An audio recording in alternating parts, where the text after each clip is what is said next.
अभियो झुमका भर तीन के अगे पायल दिलियो कीन के तोरे के पसीन के करो ही ना खड़ा अभियो झुमका भर तीन के धीरे धीरे हमारा बुढ़ाई देनी गे छौड़ी पता नहीं चलल धीरे धीरे हमारा बुढ़ाई देनी गे छौड़ी पता नहीं चलल चुम्मा देख के सब कुछ किनवाई लेनी गे छौड़ी पता नहीं चलल चुम्मा देख के सब कुछ किनवाई लेनी गे छौड़ी पता नहीं चलल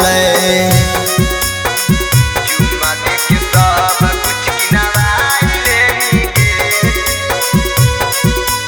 म्यूजिक बाय सब कुछ किनवाई लेनी गे छौड़ी पता नहीं चलल खूबे से कर लियो तोरा सिनेमा देख लियो हॉल में रेस्टोरेंट में खाना खिलियो और घूम लियो मॉल में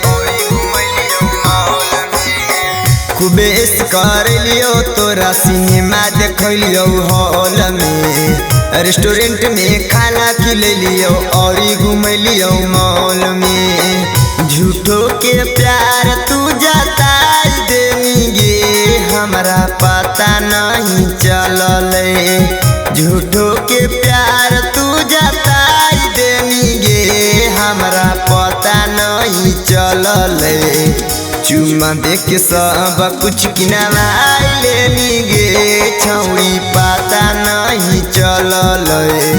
चुम्मा देख के सब कुछ किनवाई लेनी गे हमरा पता नहीं चलल चुम्मा देख के सब कुछ किनवाई लेनी गे म्यूजिक बाय सब कुछ किनवाई लेनी गे छौड़ी पता नहीं चलल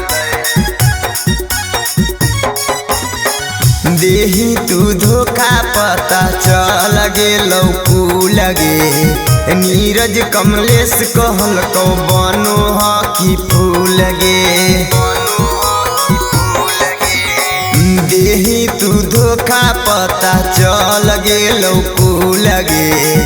अजय कमलेश कहल को बनो हकी फूल गे